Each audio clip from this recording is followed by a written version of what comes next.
Hello, everyone, and welcome back to a new episode of Midlife Crisis, the show where I talk about every single massive crossover in the DC universe in chronological order. Last week we started Genesis. This week we're finishing Genesis. We're doing the second part of Genesis, the last load of tie-ins, the last couple of issues, and the first issue that we're going to be starting with today is Impulse, issue 30, written by William Mesner-Loebs, with art by Craig Rousseau and Barbara Kalberg.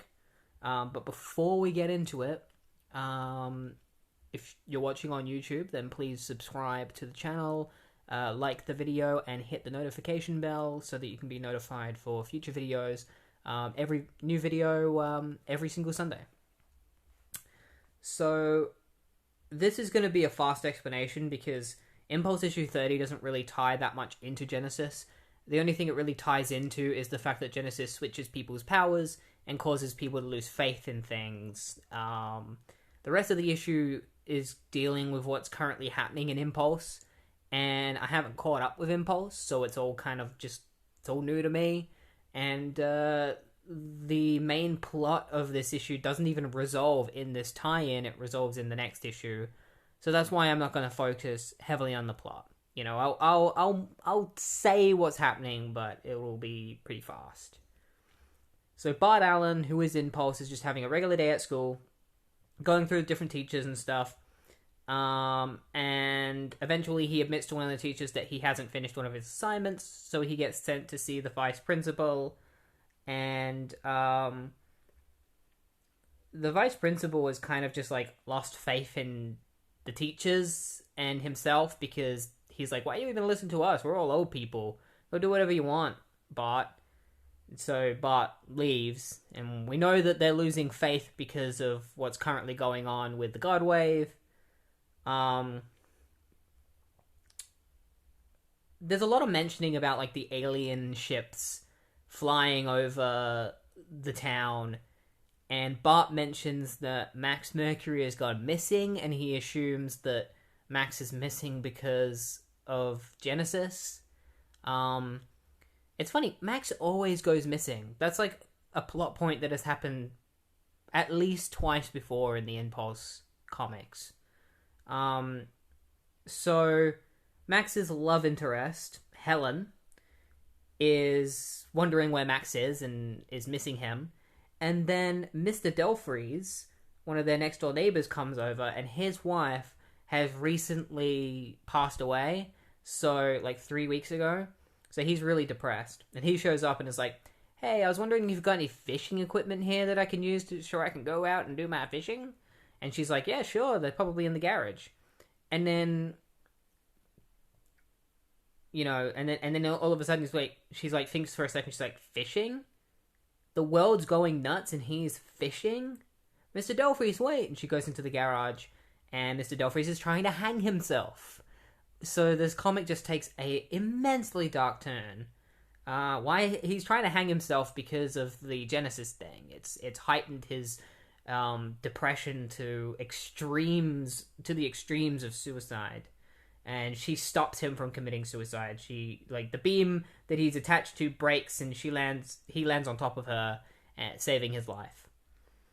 Meanwhile, Max Mercury has been kidnapped by this man known as Morlo, and not just Morlo, but his assistant, David Claiborne, who is just this guy that Max Mercury ruined his life. He no longer has his family, and so he's trying to get his revenge on Max. They've both created this potion that's like a potion of immortality, and they have Max Mercury tied up, and they're going to figure out a way to kill him or just get their revenge. David wants to become immortal so that he and Morlo can just go throughout society wreaking havoc. There's not really much more to this that I can talk about or that is worth talking about, because like I said, this plotline doesn't get resolved in this issue. This is the plotline going on in Impulse, so the only way to talk about it is if I kept talking about Impulse, which I'm not going to do. But what I will talk about is what Impulse is currently up to. So there are two people who have gotten themselves trapped inside a safe because they've lost faith in humanity or in the world, and they think the world is going to be destroyed. So they lock themselves into this safe, and they're running out of air. So Impulse has to save them. There's also a bunch of people in the city who have lost faith in gravity. And they're like lying on the ground. They're just like, gravity's gonna do us. We're all gonna float away. Ah, and they're all like, it's really, really stupid. So Impulse decides to save these two people from the safe, and he's lost his speed powers because of the Genesis event. But unlike other people, he just keeps gaining different powers. Like, he gains the ability to shoot molten energy, but he can't melt through the safe because he doesn't have the powers for long enough because they switched to shrinking powers. So he shrinks to atomic size, and using the atomic size, he makes it inside the safe. But then he tells them that they can't get out of the safe because the door is molten hot.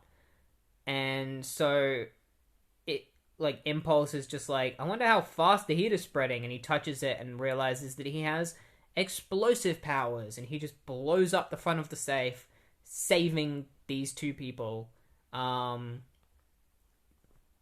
then Morlo and David see a giant-ass ship come over the house, and they think that it's the Justice Society.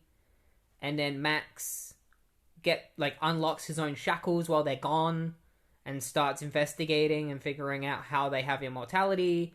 And then he hears them and then he writes on the wall. He hears them coming back in, and so he writes on the wall that Impulse is coming for them, and then ties himself back up in the chair. So they come back in and they see that written on the wall that Impulse is coming after them, and it really freaks them out. And that's where the tie-in ends. It ends right there. So yeah, that's enough about that. It's fine. I think as a tie-in, it kind of sucks because it's too heavily rooted into the main series, so it's kind of one that you can just skip because it doesn't really do much with the Genesis event. But at the same time, it's got some funny moments in it that are related to people losing faith. But then it also has that one guy trying to commit suicide, so it's kind of like 1 second it's really funny, the next second it's really freaking dark. But I guess that's just William Esnalobe's style of writing. And, hey. Not for me. So the next tie-in that we're going to be talking about is Supergirl Issue 14, written by Peter David, with art by Leonard Kirk and Cam Smith. I've actually read a couple of issues of Peter David's Supergirl because it tied into Young Justice. Because I was reading Young Justice, so I read a couple of Supergirl issues during a crossover that they had, which was all about Linda Danvers' new origin, where she's an angel with fire wings. Maybe we'll get a little bit of that in this issue. I don't think so. Guess we'll find out. So Supergirl Issue 14, during the Genesis event, Linda Danvers, aka Supergirl, recently discovered that she's one of the few superheroes unaffected by the Godwave, and she's not sure why, but it means that she's one of the only hopes that the Earth has. It's also very recently that she's become one with Linda Danvers, where Matrix, who was a protoplasmic form from another dimension, saved the life of Linda Danvers, who was near death, by fusing with her and becoming one being, and just becoming a new version of Linda Danvers. And then she started living with Linda's parents, and basically was pretending to be the Linda Danvers they already knew. Her parents don't know that Linda Danvers has become Supergirl, and the Kents also don't know that Supergirl, that Linda Danvers is Supergirl.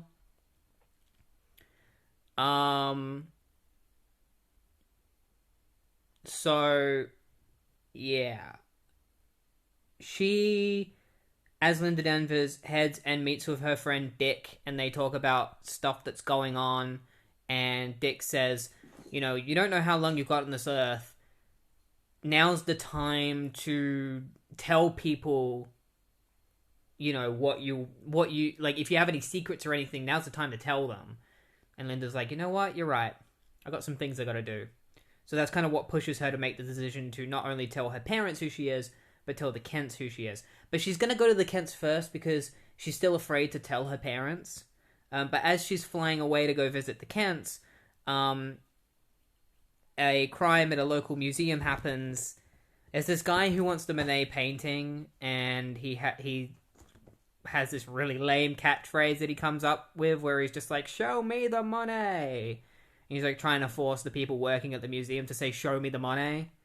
And that's when Supergirl arrives at the museum, and something else also kind of crashes into the museum as well. And you think it's Supergirl at first, but it turns out it's not Supergirl. She comes in afterward and ties up the bad guys, and her dad, Fred Danvers, is there as well, he's a cop. But as Supergirl leaves, she sees something shooting through the sky, and she goes after it, and it's this weird, like, white thing, like a big gust of wind, that can talk.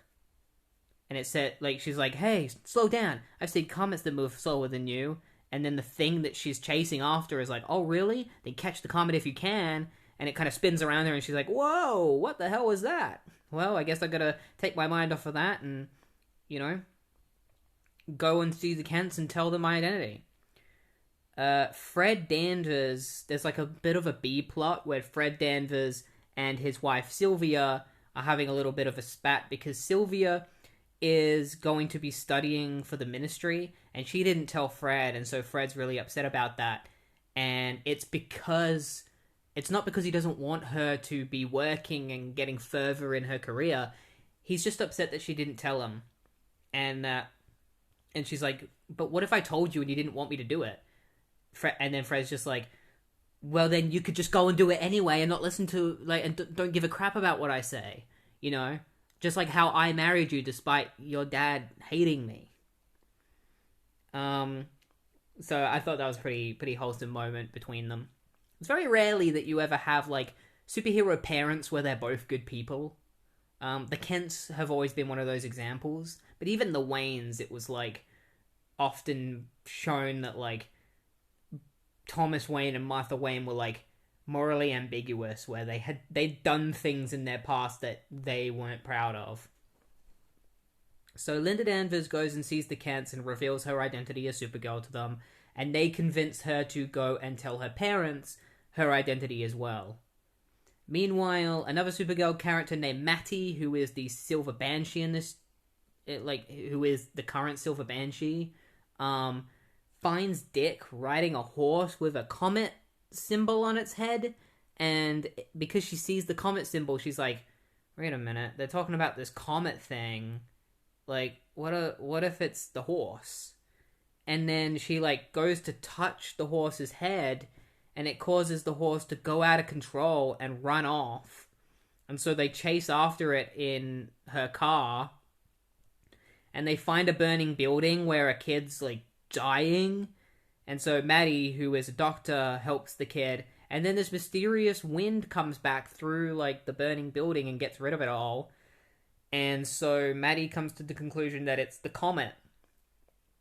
And Dick just happens to show up again once the comet is gone. So she's like, oh, maybe it's Dick. But then one of their friends, Cutter, who is, like, the agent for Supergirl, and he's trying to be a reporter like Lois, he shows up as well. And so she's like, oh, then maybe this comet thing is Cutter. And then another character, whose name is Andy, also shows up. And so she's like, oh, so it could be Dick, it could be Cutter, it could be Andy, or it could be this horse. She's like, I'm surrounded by too many super people, like, it's getting on my, like, it's messing up my mind. I need to get away for a moment. So Linda Danvers heads back to her parents' house, and she's gonna reveal to them that she has a secret. And at first they think that she's pregnant. She's like, "No, I'm not pregnant." And then they think that she's gay, and she's like, "No, I'm not gay. I'm Supergirl." And then her parents immediately just don't believe her and are like, "Look, we know you're very troubled. Like, we could get you a psychiatrist." And Linda then turns into Supergirl. It's like, I have to go and fight to save Earth. Jeez, that sounds so trite. But I wanted to make a clean start of... And then all of a sudden, her parents are just like, "Get out of here. Where's our daughter? What have you done to her?" And she's like, "I am your daughter, Dad. It's me. And he's like, "Get out, you thing. You freak. Get out." And then Linda just like leaves crying tears and is just like, like, what have I done? Like, make the hurt go away. Like, this is terrible. I've messed everything up. And it ends there. And yeah, with this tie-in, even though it doesn't tie heavily into Genesis, it does in a way. Like, 'cause it does involve, like, the Genesis event is what pushes Supergirl to make these important decisions in her life, revealing her identity to her parents and to the Kents.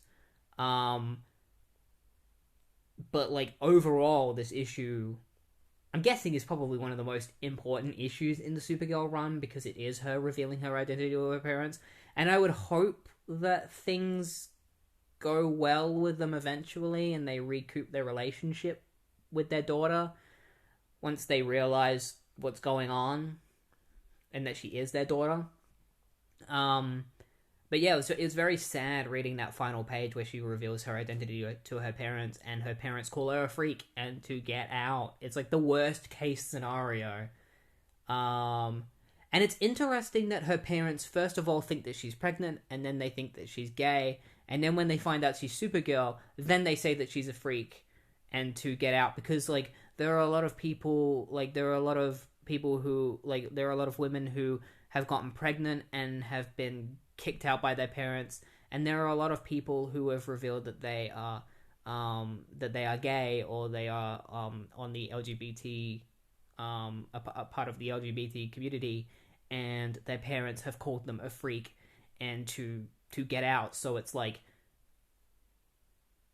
ironic that it seems like they would have been okay with that, but not okay with her being Supergirl. It's like a flip-flop of the situation.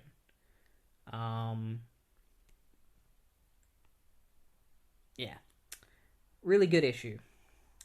So the next issue that we're going to be talking about is Sovereign 7, issue 17, I think, or issue 27. I think that's what it is.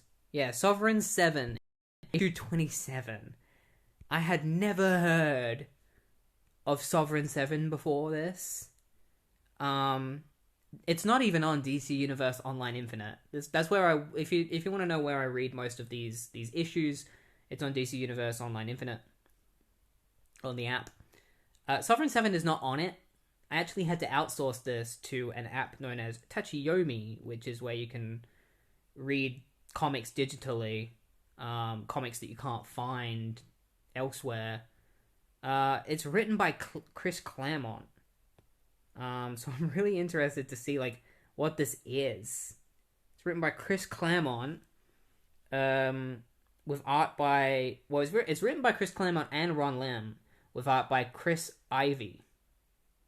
So and the characters in the Sovereign 7 are Network, Rampart, Final, Reflex, Matrix, Power Girl, who is a character I do know, Cruiser, and Indigo. So 6 characters I have never heard of, and then 1 character I know really well. And it's really funny because Power Girl, like, Matrix is the character in the middle and is pictured as being like the main character of the series from what I'm guessing. Power Girl is off to the side, which is weird to me. I would think that Power Girl would be front and center for a series, but I guess this was during a period of time in DC history where DC didn't give a crap about Power Girl and were trying to like phase her out or just kind of sweep her to the side and be like, put her in the Sovereign 7. Nobody gives a shit about the Sovereign 7. Put her in that. Get Chris Claremont on it. And because then at least some people will read it because he's a good writer. So, after reading Sovereign 7, I can say for a fact that if you're reading anything Chris Claremont, if like just reading a tie-in can be really difficult because Chris Claremont tends to have things be built up throughout like the entire series, so you can't just like read one issue and understand what's going on. You have to read everything. But obviously I'm not going to do that. I'm not going to read 26 issues of Sovereign 7 because, surprise, surprise, I don't give a crap about Sovereign 7 except for maybe Power Girl. The rest of the characters I just don't care about. This does tie into Genesis, but like I said, like, if you don't read the other issues, like me, this can be really confusing. So, there's this character named Cascade, who is a member of the Sovereign 7, and she has the ability to teleport and stuff, and she has a mother, whose name is Matrix, and normally Matrix is in this counter Earth, like this alternate Earth that is her prison, but she's managed to swap places with Cascade. So Cascade is stuck on this prison Earth while Matrix is in her place with the Sovereign 7. And so the issue begins with the Sovereign 7 fighting Matrix. One of the characters named Network starts exerting herself so much. She has the ability to like control other people's minds and stuff. She starts exerting herself so much that she accidentally takes control of this other character named Final, and forces Final to work with her in order to attack Matrix, but Matrix disappears. And then Final gets really pissed off because she's like, don't you ever take control of me ever again? Like, I'm leaving the Sovereign 7, and I'm gonna kill you for controlling my mind. And Power Girl gets in the way and is like, Final, stop. She didn't mean to take control of your mind. She just got pushed to the point that her powers went out of control. Meanwhile, Cascade finds out that she's trapped in this other prison world and decides to figure out on how to get away, like get out of this prison and find a way to put her mother back into the prison. Meanwhile, on New Genesis, or New Apocalypse, Matrix, it is revealed that Matrix has been kidnapped by the female Furies, who are characters that work for Darkseid, or they are like a section of Apocalypse, made up of women, and they are like the strongest female warriors on Apocalypse. I think Big Barter is a member of the female Furies, usually. So they plan on using Matrix to draw the Sovereign 7 in, because they know they'll come after her, so that they can destroy the Sovereign 7. The only reason they care about destroying the Sovereign 7 is because the Sovereign 7 have a tie-in to Genesis. If they didn't have a tie-in, I don't think the female Furies would be going after them. So, the Sovereign 7 head over to an abandoned warehouse because they know that's where Matrix is for some reason. They don't know why she's there, they just know that she's there.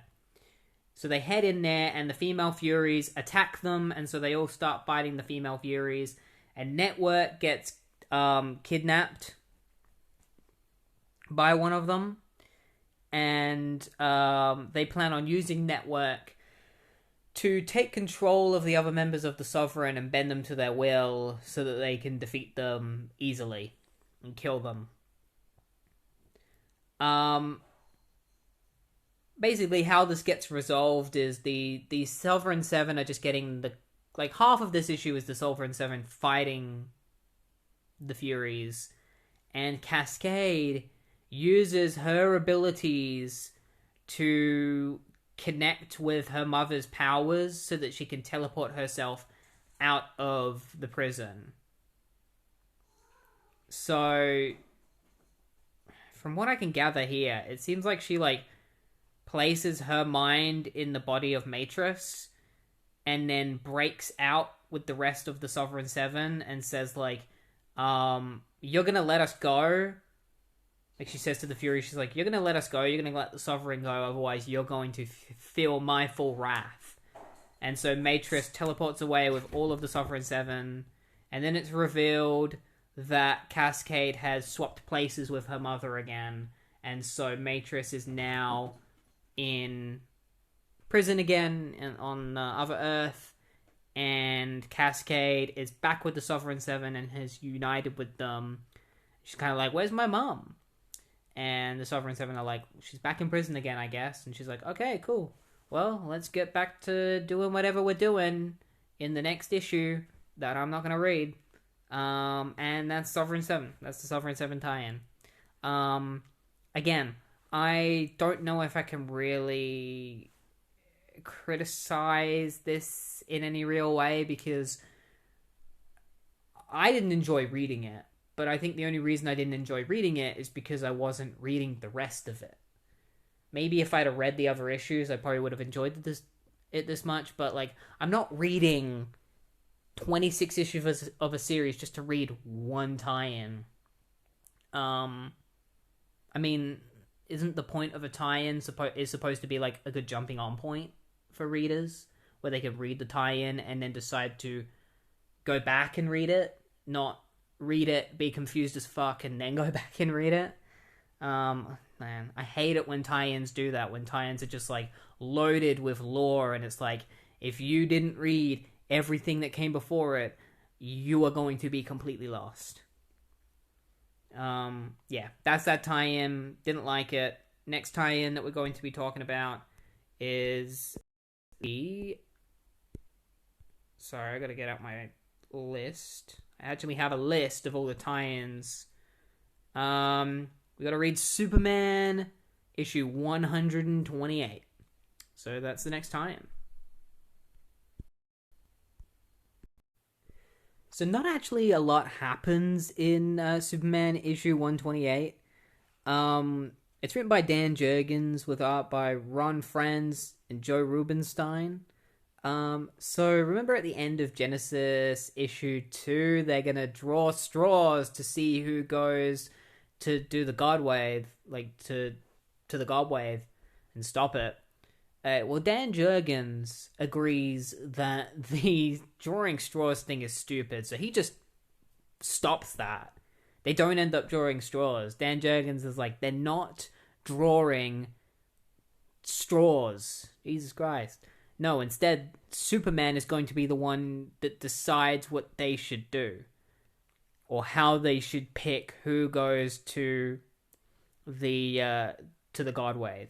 But then all of a sudden, Highfather starts getting a massive migraine, and it turns out that the Wall, you know the Wall, the one that, remember in that Parallax issue, Hal Jordan, aka Parallax, went to the Wall where he finally found Cyborg Superman, the one responsible for destroying Coast City, and he completely destroyed Cyborg Superman and killed him. That Wall is becoming unstable. Something is causing the Wall to become unstable. They believe it might be the Godwave, and because the Wall is the thing that protects the source itself, somebody's going to need to go there and make sure everything is okay, because the last thing we need is the Wall breaking and the source getting out, because who knows what's going to happen if the Wall breaks. Anyone could have access to the source, and then they would have unlimited power. Superman decides to go because it's his book. Everyone else is like, I want to go. And Highfather is like, it's only right that Superman goes. And it's like, of course Superman is going to go. This is his book. And Orion is really bitter. He's like, you should have sent me. You know, I'm worthy enough to go and deal with this. So Metron gives Superman a mother box to go to the Wall to figure out what's going on. They make a Pink Floyd joke in this. One of the characters is like, oh, the only Wall I know is the Pink Floyd one. And so Superman heads through a boom tube and goes to the Wall. And before, when he leaves, everyone is just kind of like, should we really have sent him off alone? Like, man, I really hope he does okay. Like, I hope that Superman doesn't die. And then Risk, who is a member of the Teen Titans, because he's a dick, is just like, is this National Superman Devotion Day or what? I mean, I'd be brave too if I could phase an atom bomb through my butt. And then everyone just kind of looks really angry at him, like they're going to beat the crap out of him. And he's just like, what? What did I say? What did I say? And, meanwhile, Jimmy Olsen is still on the run because apparently he's trying to find out the identity of Superman, and that's gotten him into a lot of crap, and that's why he's on the run. That's why Intergang is after him. So Perry calls Lois and asks her to write a column on it. He's like, it's like, does he even care about Jimmy? That he's just gonna call Lois and be like, hey, Jimmy's life is in danger right now. Like, he's on the run, he doesn't have anywhere to go, but can you write a column on it? Like, that would be great, it's gonna make a great story. And Lois is just like, yeah, sure. So Superman ends up at the wall, where he sees all of the celestial giants that are dead and phased to the wall. Basically, it's every single giant that tried to gain the power of the source, and in coming contact with the wall, they died. Because if you touch the wall, you die. That's apparently the rules. So, yeah, he gets to the wall, and then all of a sudden one of the celestial giants just grabs him, and Superman is like, what? This is supposed to be dead. Like, how is that even possible?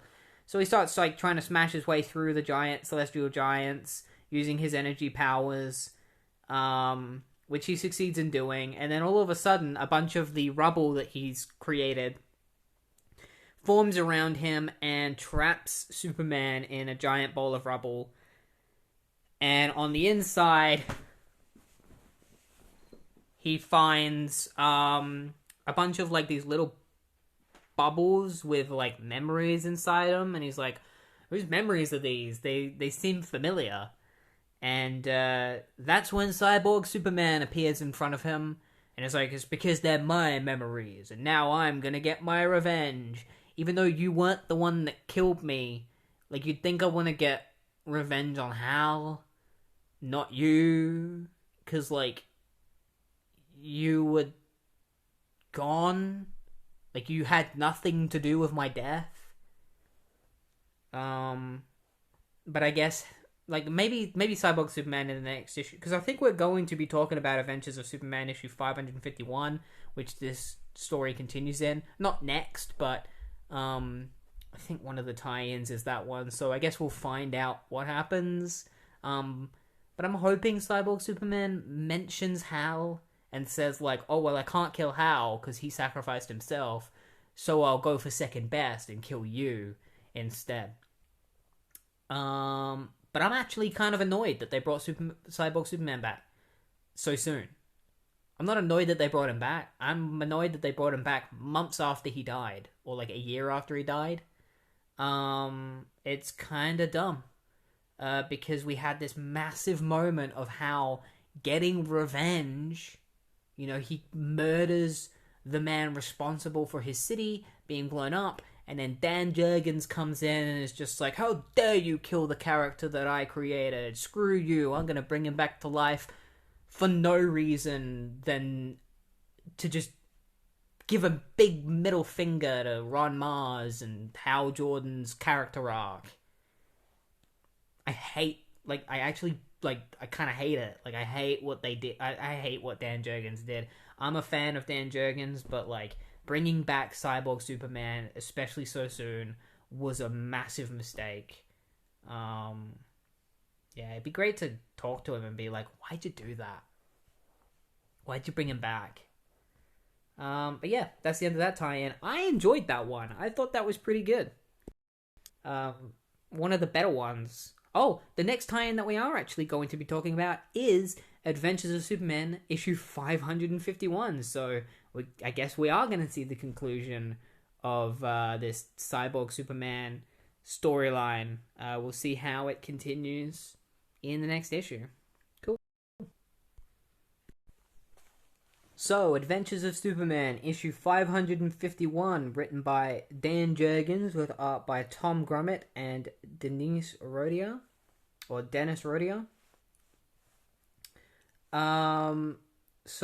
Cyborg Superman is back. They just call him Cyborg, but I'm going to call him Cyborg Superman because I don't want anyone thinking that I'm talking about the Titans Cyborg. So, Superman thinks that Cyborg has stuck him in this shrine that he's created of himself because he's in this room that Cyborg Superman has created that has these little bowls with his memories in it. And it turns out that they are legitimately his memories and that this isn't a shrine that he's created for himself. Superman is inside Hank Henshaw's mind. And the reason why Hank Henshaw has put Superman in his own mind is to basically make Superman feel super guilty because he blames Superman for what happened to him. And this is when I remembered, and I completely forgot this, Hank Henshaw's origin is a parody of the Fantastic Four, where he went out into space with three other people, and they got hit by cosmic rays, and they got mutated just like the Fantastic Four. But unlike the Fantastic Four, two of the members died there and then, and Hank Henshaw's wife didn't die, but his abilities were to transport his mind into other things. And so he makes a metallic body for himself, and he freaks out his wife so much that she died. And so he blames Superman, and he escapes from Earth to get away from it because, you know, he hates the fact that he killed his own wife.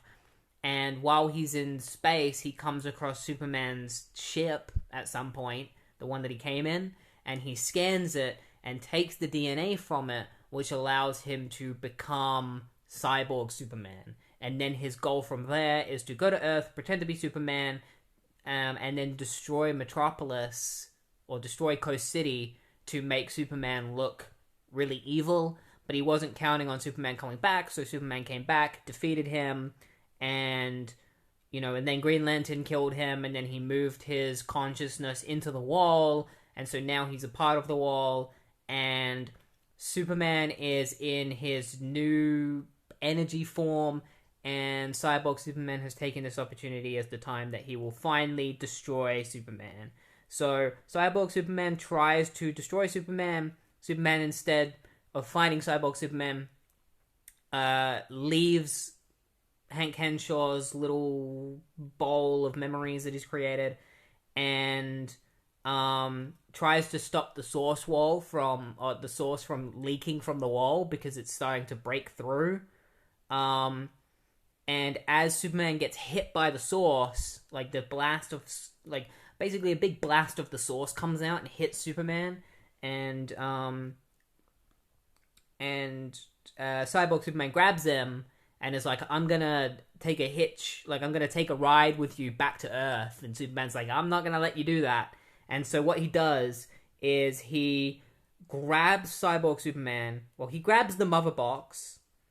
Or, like, Cyborg Superman is going to try and take over the mother box that Superman has with him. Because he brought a mother box with him because it would help him. So Cyborg Superman tries to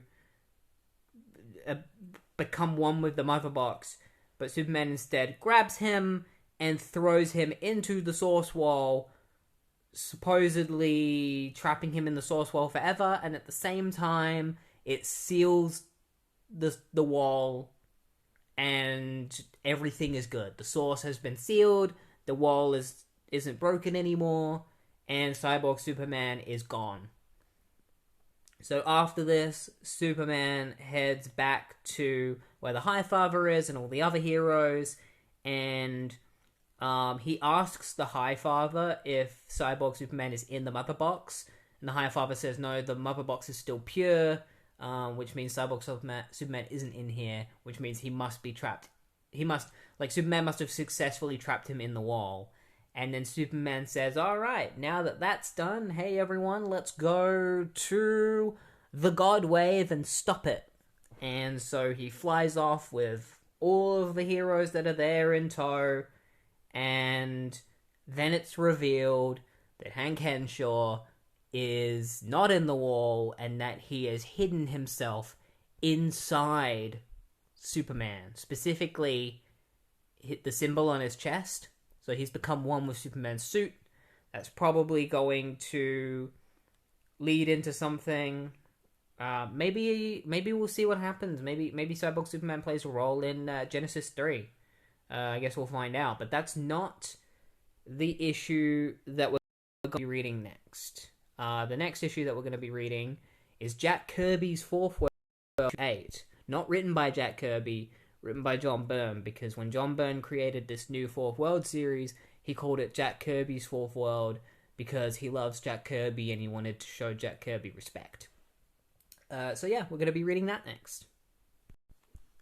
Okay, so this issue, which is Jack Kirby's Fourth World, issue 8, written by John Byrne, with art by John Byrne.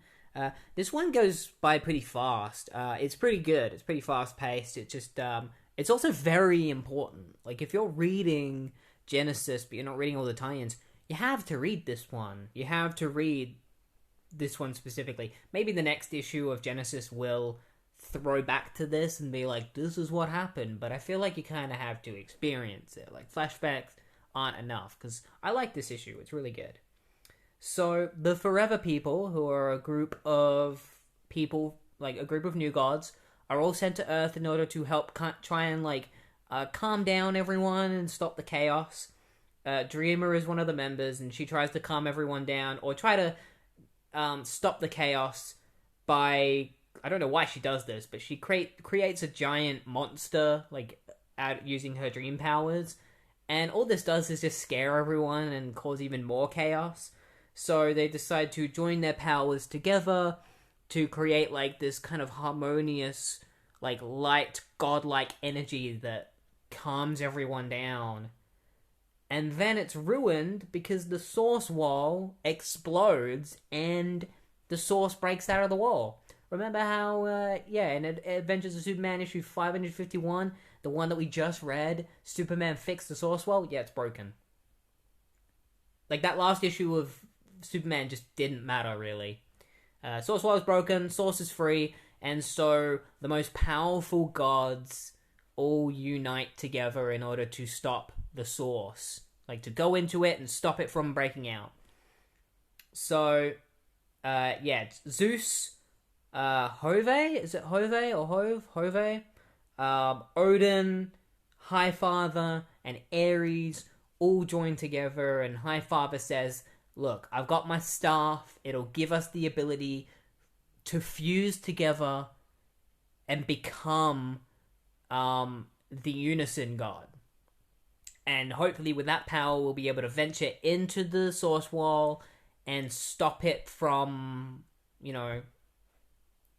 exploding across the universe, destroying everything. So they do a Power Rangers thing, and they all fuse together into one singular god, just known as the One. It's pretty freaking awesome, and it's got, the design is kind of a mix of everybody. Pretty badass. So they turn into the One, and they head into the source, and the source is so powerful that it starts blasting everyone out of the form, so they have to keep pushing through the source as Zeus gets blasted out and Odin gets blasted out and Hove gets blasted out until it's just Highfather and Ares. And because it's Ares, he wants to betray everyone. The reason he came is because he knew Highfather was going to do this plan, and he wanted to get into the source wall and get close enough to the source so that he could take the power for himself. And so he fights Highfather, they fight it out, and Ares kills Highfather. Stabs him in the frickin' chest. He just goes, and Highfather's just and he kills him. He dies. It's pretty insane. And to confirm that he's dead, they have Big Barter and Miracle Man and Orion and Light Ray and Tachyon all and the first one of the first new gods, the last one, remember him? they all sense that Highfather is dead, and so that's the confirmation that he's dead, because they're all like, we feel it. One of us has died, and we know it's Highfather.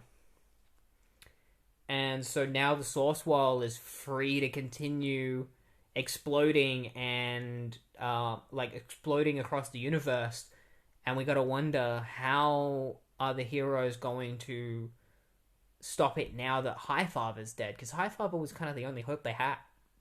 Because he's the only one that knew how to do it. So, what are they going to do now? Well, we're going to have to find out in Genesis Issue 3. Alright, Genesis Issue 3. Alright, I'm starting to get confused now. I don't know what's going on. I don't know. So, you would read this and think like, oh, did Jack Kirby's Fourth World Issue 8 take place before this? Or after this? I don't know. I read this and there's no mention of Highfather's death, even though they directly mention it in the issue that he died in. But it has to be after that issue because something happens to a character in this who was in that. And they were fine in that, but they're not fine in this. And so it has to take place after it. But like I said, there's no mention of Highfather's death. And in that issue, the New Gods issue, the Source Wall already blew up and the Source was, exploding. But in this, the Source Wall hasn't blown up. And it's still just leaking. So it's like, what the hell is going on? John Byrne, you wrote both of these issues. Why are you getting your own continuity so fucked up? So the heroes have drawn straws. Remember when they were drawing straws? And then Dan Jurgens did that issue where they decided not to draw straws. And so Superman went to the Source Wall himself. And he went and he fixed it. And then he came back and they decided to go to the Godwave. Well, in this issue, they still drew the straws. John Byrne was like, screw you, Dan Jurgens. Or he just didn't read what Dan Jurgens wrote. They still drew straws, which is so stupid. They drew straws, and they head to the Source Wall. I'm upset because this is just all over the place now. Like, this event was fine, and then Genesis Issue 3 messed everything up. And now it's all, up in the air of, what happened? I don't know. I'm reading this in order. I'm reading this in recommended reading order. And yet I can't get heads and tails of what the heck is going on. So they go to the Source Wall, and when they go there, they find this giant ship thing that is there. And it's Darkseid's ship. That's right. Darkseid is finally in the event. He is supposed to be the main antagonist of this event, and he doesn't even show up until Genesis Issue 3. He didn't even show up in any of the tie-ins. But he's finally here. And the ship that he has is absorbing the power of the Source Wall so that he can eventually gain all of its power and use it to do what he wants to do, which is basically just to, I don't know, recreate the universe in his own image. It's never stated exactly what Darkseid's plan is. He just wants the Source Wall, and he wants the power, and that's it. That's his plan. He just wants the power. He doesn't say what he's going to do with it. He just wants it. And there's this guy that shows up named Arzaz, who is another new god, and even he doesn't say what Darkseid wants to do with it. He shows up, and he says, hey Darkseid, I don't want my world to be destroyed, so I'm going to help you to get the source. But I'm also going to make sure that you don't destroy everything when you get it. So is that his plan? Is Darkseid's plan to get the source and then destroy everything? I don't think so. Darkseid's not an idiot. Usually his plans aren't to destroy everything, it's just to take over everything. So we're still just left on this thing of what is Darkseid's end goal? I feel like that's the case with a lot of Darkseid events, is what is he even doing this all for? You know, at least Legends, it was like, oh, he's trying to ruin the reputation of the heroes so that it's easier for him to take over. But in this, it's just kind of like he wants the Source for no reason other than to just have it and just be all powerful. But like, what is he gonna do? What is the end goal? You gotta have an end goal, John. You can't just be like, you know, here's Darkseid, he wants to get the power of the Source, but we're not gonna say why. What he wants to use it for. Darkseid things. So, the heroes obviously want to stop Darkseid from doing this, and Darkseid is just like, well, you can't stop me because I'm out of here, and he leaves. And he leaves the heroes to have to fight all of his forces of Apocalypse, like the Female Furies and a bunch of the Parademons. However, Tachyon manages to grab a group of the heroes. So some of them are left to fight the Parademons while some of them go to the Source Wall. And then Shazam shows up, the wizard Shazam. He's been missing for a while. He shows up out of nowhere and is like, hey guys, I'm back. I'm not going to tell you why I disappeared. It doesn't explain where he went. He just shows up and is like, hey, I'm back. I disappeared for no reason. Now I'm back. I'm going to use my powers to help you penetrate the Source Wall. And so all of the heroes concentrate all of their powers into a giant beam and they shoot it into the Source Wall in order to try and penetrate it so that they can get to the Source Wall and stop Darkseid from taking the power of the Source. So Darkseid is trying to get Darkseid to search for what he's looking for in the Source, which is supposedly some kind of dark god. It's not made entirely clear what they're looking for, but Arzaz, the guy that shows up to help Darkseid, mentions that there is a dark god within the Source, and that dark god is what is going to give... Like, Darkseid's going to be like, hey, dark god, can I have your power? And the dark god's just going to be like, yeah, here you go, and give it to him. That's what I assume. That's what it seems to be the case. And then Spectre shows up to Darkseid and is like, you know what you're doing is really wrong. You're unbalancing the forces of the universe, and unfortunately I can't sit by and let you do that. Normally I don't get involved, but this time I'm gonna have to get involved. So we finally have an event where Spectre decides to get involved in a big way. He heads into the Source Wall directly. We don't know what he does in there, but I'm assuming that whatever he was trying to do, he failed doing it. Because all of a sudden, everyone in the entire universe gets this really weird feeling. They don't explain what the feeling is, but they all get a feeling. There's a really awful panel of somebody blowing their brains out. Like, I was reading this and I was just like, oh my god.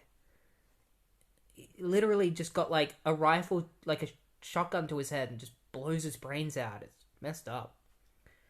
We don't know what the feeling is, but they feel something. And then they feel this and hear this massive scream. And it's assumed that the Source Wall is screaming, or the Source is screaming, and that the Source is dying. And Darkseid is like, there's no way that the Source is dying. It's impossible. The Source isn't even alive. And Darkseid is just like, sir, look. And a massive explosion happens, which sends all of the superheroes flying. And Tachyon dies. Which is how we know that this does take place after that issue where Highfather dies. Because Tachyon was alive in that. And he sensed Highfather's death. And then he dies in this, which means this has to take place after that. But again, no mention of Highfather's death. I guess he doesn't matter. Tachyon dies, and they're like, oh my god, Tachyon can't die. He's connected to the Source. Does that mean the Source really is dying? And then the Source Wall blows open again, but this time in this issue. I know it said it blew open in the other issue, and it did. But I guess John Byrne forgot about that, and now it's blowing up again. And so the wall blows open again, and the Source just explodes. And it ends there. It ends with the source wall exploding open. The source wall is the source is dying. Everything is in chaos, including this plot. Can John Byrne even come back from this? I guess we'll find out in the next tie-in that we read, which is Lobo Issue 44. I'm sure the Lobo issue is going to give us all the answers that we're looking for, because Lobo's super important to what's going on. We haven't even seen him at all in this event, so who knows what's going to happen in his tie-in. It's should at least be fun, I hope. Alright, Lobo, issue 44. So we start off with this character called Goldstar, who I think he was introduced in this issue specifically, but he's basically just this guy who is the most morally good superhero of all time, and he just wants to be a good guy, and he just wants everyone to be good.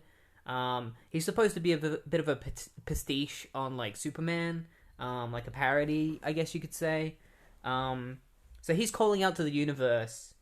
He's just like, hey, the entire universe, like, let's all be good people and team up together in order to stop what's going on. The Armageddon is happening, and the best thing we can do is to stick together as brothers.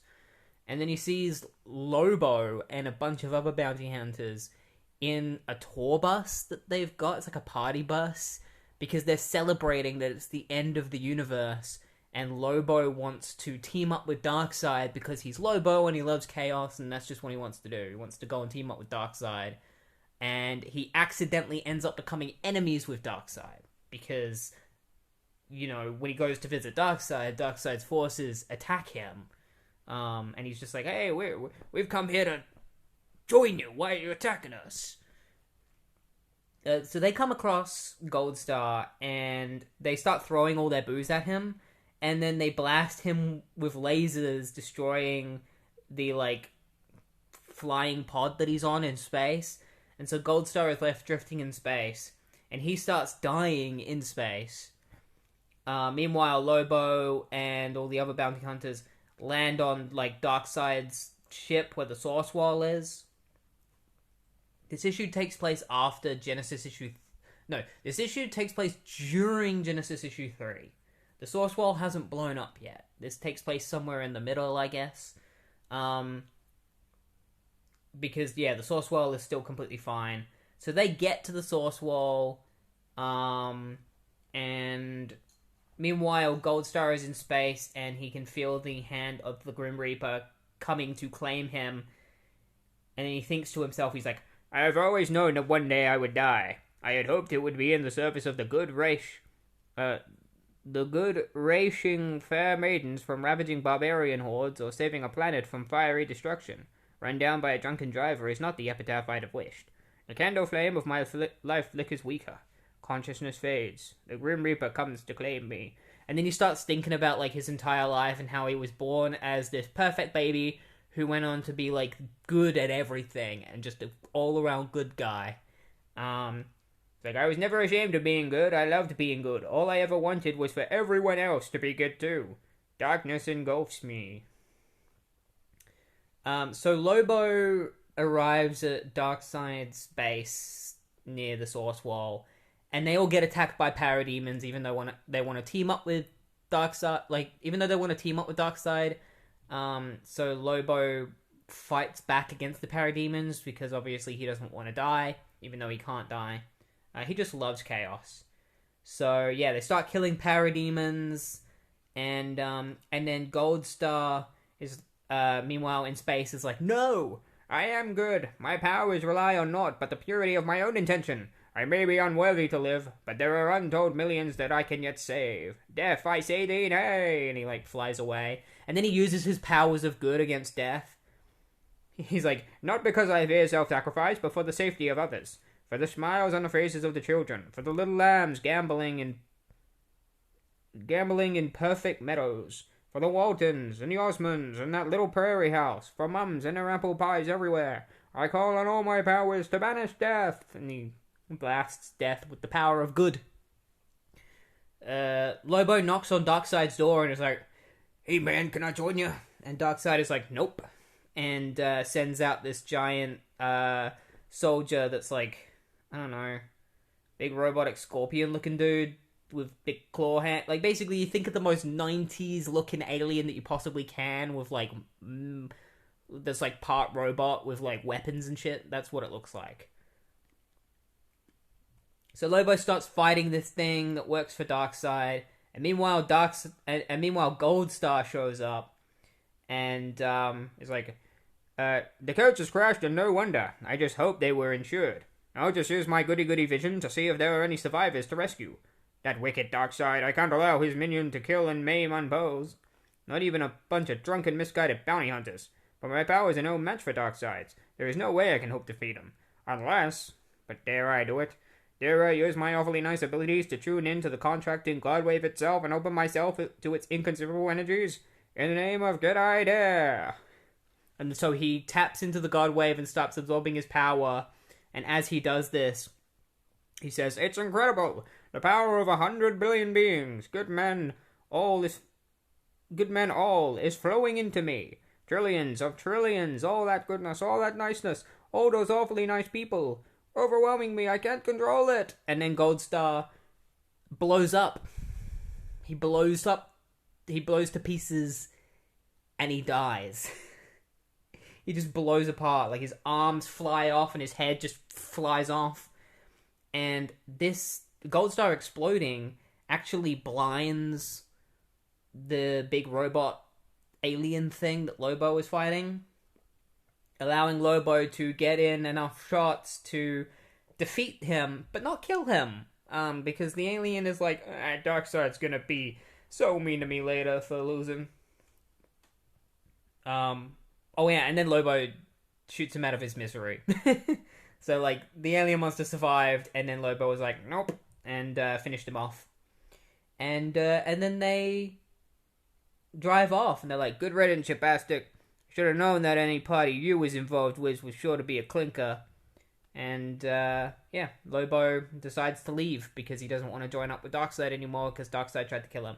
And as they drive off, the final panel, the final page of this book, it's a full page spread of Lobo flying away, like, in his party bus with all the bounty hunters, and you just see the pieces of Goldstar floating through space. It's really gross. It's like something that you would see out of The Boys. In fact, I wouldn't even be surprised if this is what inspired The Boys. Was the Lobo comic. Yeah, it's really gross. You see, like, Goldstar's torso and his head and his arms just floating through space. So he saved the day, but he died horrifically in the process. And that was probably the first and only appearance of Goldstar, because he dies. Yeah, and that was the Lobo tie-in. And I will say, pretty good. I enjoyed this. It was a lot of fun. It was bonkers. It was nuts. But I think Goldstar is a really funny one-off character, and I think he serves his purpose perfectly. He didn't need to come back. He was just, one of those great characters that appears only in one issue. Great pastiche on characters like Superman and stuff. Like, if you want to parody a character who is all good, that's the best way to do it, is to just do it in the most ridiculous way possible. And then kill them at the end. But yeah, the next tie-in that we're going to be talking about is the one I've been dreading this entire time. This is the one I've least looked forward to reading, just because I've never heard of it before, and it just reeks of, like, it's gonna be bad. Young Heroes in Love, issue 5. I'm not joking. The name of the series is Young Heroes in Love. Like, what even is this gonna be? It's that group of heroes that were mentioned earlier on in Genesis. I did a little bit of research. Turns out it introduced 2 characters who are gay, and I think they get together, and that's really cool. Regardless of how bad a series is, I'll always give it tops for at least, being inclusive. So, Young Heroes in Love, issue 5, written by Dan Raspler with art by Dev Madan and Keith Champagne. not a lot happens in it that's actually important to Genesis. A lot of the stuff that this issue deals with is stuff that is happening in this Young Heroes in Love comic. I can kind of put two and two together without having to read the previous 4 issues. But all of the Genesis stuff that happens is that the team, which consists of characters like Hard Drive, who has telepathic abilities, Frost, who has ice abilities, Bonfire, who has fire abilities, Zip, who can shrink, Off-Ramp, who is a character that can create like portals that he can travel through, and what was the... And then there's this other character, Thunderhead, who can crash through walls, I think, or something. Basically, the Godwave affects them the same way it affects other characters in the universe, which is that like their powers start going a little bit out of control. That's really all that this issue has anything to do with Genesis, is that they struggle with their abilities. And Calabac shows up at the end of the issue, but I'll get to that. The main story of this issue is basically the exploration of the fact that Hard Drive is a huge dickhead. So I said he had telepathic abilities, but the rest of the team doesn't know that he has telepathic abilities. Or at least they did, but they don't anymore. And the reason why is because he's brainwashed everyone on the team into thinking that he doesn't have powers, because he's manipulating them in order to, you know, continue being the leader of the team and have everything go his way. Off-Ramp realizes that he has telepathic abilities because he goes with Hard Drive to meet this other character who's currently in a coma. I won't go into it because it's not important. And while they're there, he remembers the fact that he knows that he had telepathic abilities, and then he realizes that he was brainwashed, and he's like, I'm gonna leave the team now, and Hard Drive is like, oh no you don't, and he uses his abilities on Off-Ramp again, brainwashes him again, and sends him home. Then it's seen on the news that Calabac is attacking the city, and so Hard Drive goes off and deals with Calabac. He fights him, but Calabac eventually just gets away. And Hard Drive heads back to their base, where he gets called out by Bonfire, who says that she suddenly remembers that a conversation that they had, and now, like there are things coming back to her that she previously didn't remember happening, and there is something about Hard Drive, a secret that he's keeping from everyone that she's remembered, and that she's going to oust him in front of everyone, and we know what that is. It's the fact that he is brainwashing them, and that's where the issue ends. It ends with Hard Drive being called out by Bonfire, and the next issue, which we're not going to read, will be Bonfire telling everyone what Hard Drive has been doing to them. Oh yeah, and Zip, who has drinking abilities, just like the Atom, she grows, but it doesn't do anything. Like, she grows really big and she can't stop growing, and then she gets told to focus on her shrinking abilities, and it works. She focuses on her shrinking abilities and she shrinks again, and she's fine. Yeah, overall, unless you're interested in Young Heroes in Love, this is a fully skippable tie-in that's just not worth reading, because the only interesting things that happen in it are things related to the story that is being told in this comic, and it's things that I don't even think are interesting anyway. You know, I'm just saying that they're interesting because it's the only part of the comic that is not Genesis related that is, like, at least something. Yeah, this was definitely like a stalling issue where, like, the writers knew it was going to be a tie-in, so they kind of just stalled the story and made this a filler issue, and that so that they could get to the real story in the next issue. Yeah, so that's the end of that tie-in. Good riddance. Next time we're going to be talking about is Resurrection Man issue 6, the final tie-in in this event. So, yeah, let's see what happens. Alright, so Resurrection Man, issue 6, written by Andy Lanning and Dan Abnett, with art by Dexter Vines, Carla Feeney, and Joe Phillips. If you don't know who Resurrection Man is, his name is Mitch Shelley. Every time he dies, he has the ability to come back alive, and he has a new power every time he comes back. So in the previous issue, he was kidnapped by these characters called the Body Doubles, who are these two women that are, I'm guessing, inspired by Thelma and Louise. This is a very Thelma and Louise inspired story. They don't die at the end, obviously, but it's like a road trip kind of story of two women causing chaos. So they've got Mitch kidnapped and stuffed in their trunk, and the first thing they do is they head back to their old workplace, which was a stripper joint. They tie up their old boss, who previously got one of the strippers there pregnant, and then forced her to get an abortion, and then bragged about it. So they tied him up, they put a grenade in his mouth, and then they drove away, and the grenade was tied to the car, so when the car drove away, it pulled the pin out, blew up the entire stripper joint, killing their boss and everyone inside it. So, he deserved it, but I don't think everyone else in there deserved to die. And it kind of shows just how, ruthless and chaotic these two women are, is that, they're willing to kill everyone just to kill this one dude for being an asshole.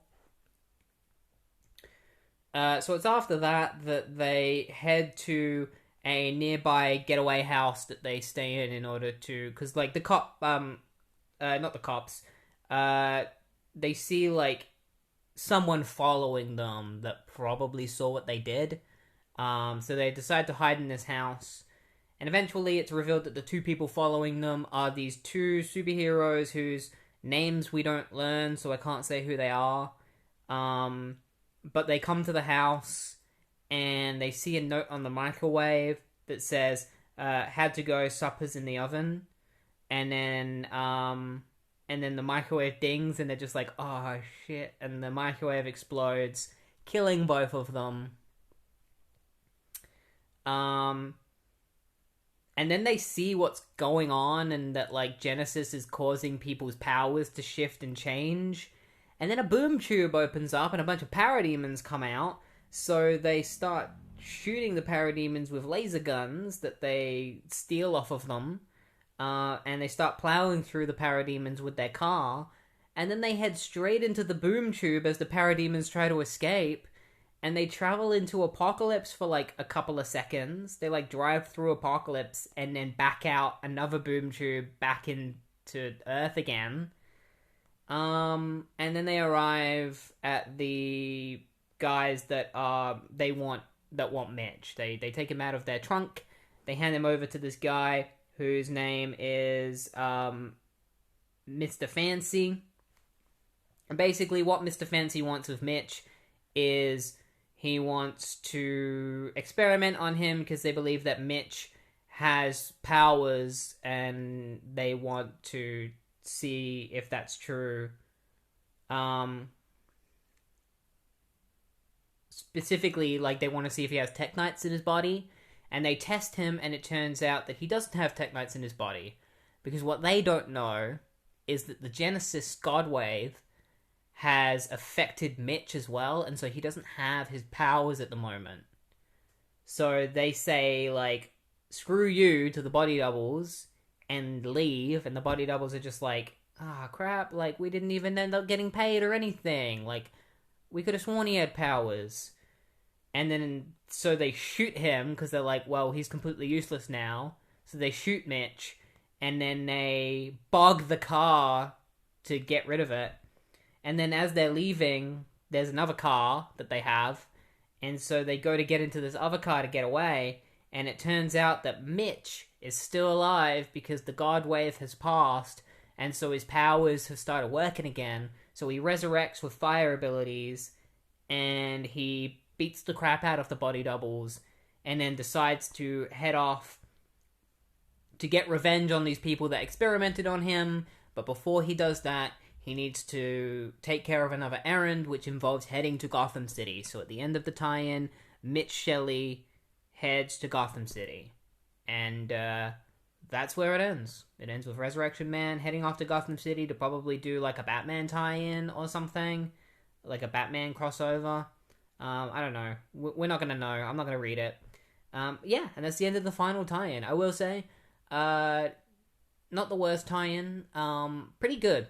For a tie-in, it's pretty good. It doesn't tie in to the Genesis story that much. There's only like a couple of pages.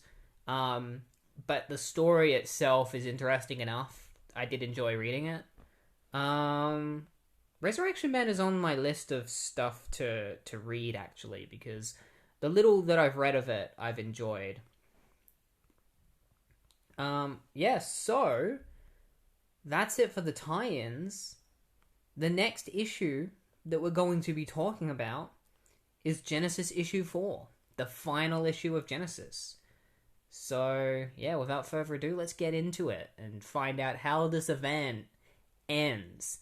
Is it gonna get even worse? Like, how is John Byrne gonna... is he gonna stick the landing, or is he gonna crash and burn? Burn. So, Genesis, issue 4, the final part. There's not really much I can say except that the ending to this is pretty damn underwhelming. And you're gonna see why, or you'll hear why. So the source has died. Everything is going into chaos. This is the perfect opportunity for Darkseid to enter the source wall and gain the power of the source, which is what he's been trying to do this entire time. Tachyon is dead. Azaz, the first god, is doing anything he can in order to stop Darkseid. The Spectre, who went into the source wall in the previous issue, gets blown out of the source wall. You just see him go, no! And he just gets blasted off. So whatever he was trying to do failed. And then it's revealed to Darkseid that this dark god that they've been feeling this entire time within the source, the entire time, it was Ares. It was Ares. Remember when Ares fused with the Highfather and then killed the Highfather? Well, he succeeded in taking the power of the source. He is the reason why the source has died, because he's absorbed it. And now he is causing nothing but chaos, and he wants to reimagine the entire universe in his image, which is nothing but chaos and war. I'm just going to mention it because it's funny, even though it's not really that important to the story. There's a panel where Calabac tries to tell Darkseid, he's like, then there's still a chance victory may yet be ours, and Darkseid just like backhands him. It's like, mine, Calabac. Whatever victory may be snatched from the ruin belongs to Darkseid and no other. And it's funny because, like, this entire issue, Darkseid talks about how, like, he's going to take down Ares and then he will succeed in his plan and gain the power of the source. But it doesn't go the way that Darkseid expects. So he teams up with the heroes in order to stop Ares. The plan is for Darkseid, Azaz, and the other guy who I think is also Azaz. It's like Azaz is the evil side, or they never say his name. I thought he introduced himself as Azaz to Darkseid, but the other guy is also is called Azaz. They call him Azaz in this. So are they both called Azaz? Is one of them called Azaz? I don't know what the other guy's name is. They never say what his name is. But yeah, the guy that teamed up with Darkseid, earlier that I mentioned, and Azaz, who is the guy that's been teaming up with the heroes, they decide to both go into the source to find Ares alongside Darkseid, and Darkseid, uses the ship that he has to trap Ares. The energy of the ship is enough to freeze Ares so that Ares is stuck.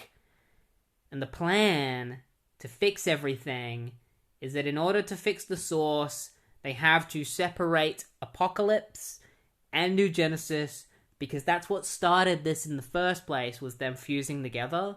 And so if they pull them apart, then it should fix everything. How do they do this? Why, with the power of friendship? I mean, that's the best way I can explain it. The power of dreams and faith. You know how this whole event they've been talking about faith and dreams and believing? That's how they win.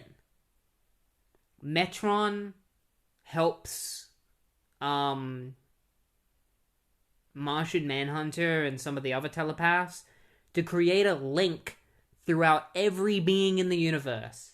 And they all believe the same thing. They all push their belief that everything is going to be okay, that they all have faith.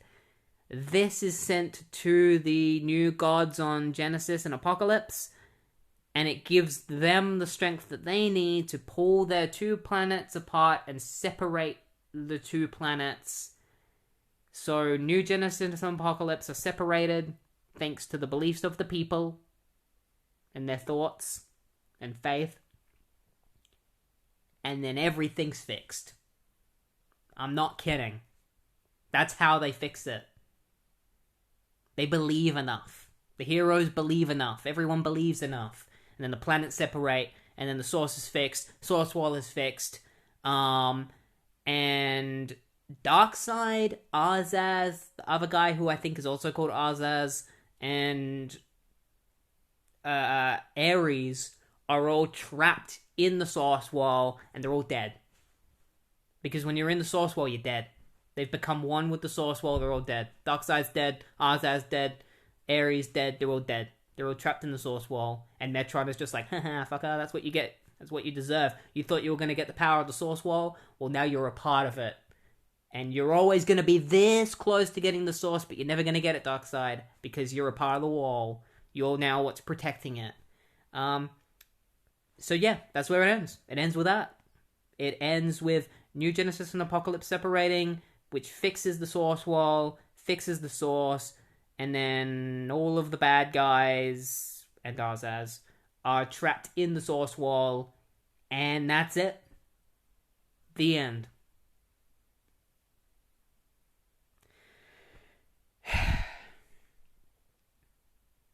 You know, I read this and I was like, this fell hard. And it's funny because, like, the first two issues are so promising. You know, like, this could have been good. But then John Byrne had to go and try to make, like, this final issue, like, these final issues, you know, be about faith and believing and thoughts. So there's no cool battle at the end. You know, you're going to have an event where Darkseid is the main villain. Another event where Darkseid is the main villain and they never fight him. Nobody fights him. Ever. The whole time. You know, he was in Legends and he was behind that whole event, but he wasn't, like, at the forefront, so nobody fights him. And then in this, he appears and the heroes never even try to fight him. There's not a single fight. The only fight in this whole event, outside of, like, the heroes fighting random parademons, is when Ares fights Highfather, but it's not even really a fight, because it's like 2 panels where Ares just stabs him. That's the only real fight that happens in this whole event. Like, there's no final battle. Like, it's really underwhelming. Like, you would think that that's what it's building up to. That Darkseid is going to get the power of the source, and the heroes are all going to have to fight him and overcome his power somehow. Or Ares was going to get the power of the source, which he did, and that they were going to fight him. But instead, Darkseid just freezes Ares using his platform that has been absorbing energy from the source, and so he uses that source to freeze Ares. Like, it's just so disappointing. It's just like, wow, okay. Ares is the most powerful universe being on the universe. Oh, he's frozen. He can't do anything. Wow, that was easy. Alright. Like, it felt too easy. It was just like, oh, they did it. You know, Darkseid was just like, done it. Ares isn't the problem. He's frozen. Whatever. And also, I find it really funny that, like, Darkseid just gets nothing out of this. You know, he did all this for nothing. You know, he was trying to stop Ares because he believed that if he stopped Ares, he was going to get the power of the Source. But no, all stopping Ares got him was death. He just became a part of the Source. Well, I will say, out of all the parts of the story, that is probably the best part, is that, like, Darkseid just succeeds in what he wanted to do and still fails. Like, he just dies. Like, that's really funny. That's hilarious. I think the funniest thing that can ever happen to Darkseid is when he succeeds in his plans and it still ends up in him dying. I feel like that's most of his plans. I feel like most of his plans succeed, but he dies because he didn't think about what would happen. So yeah, that was Genesis. If you really want to read it, the only reason you would ever want to read Genesis is if you're doing the same thing I am doing, which is for, knowledge purpose or content, Like, the only reason I read Genesis is for this, so that you don't have to. That's why I'm reading all of these events, so you don't have to. So yeah, I'm going to say no, don't read Genesis, unless you're reading everything. If you're already reading all the events, then read Genesis. But if you don't care about reading every single event, skip it, because it's not worth reading. It's not worth getting invested in this, because it sucks. Probably the worst ending... Nah, it's not the worst ending to an event. Armageddon still has probably the worst event ending. But this is probably like the second or third worst. But yeah, that's it for this episode of Midlife Crisis. I hope you really enjoyed it, despite the event.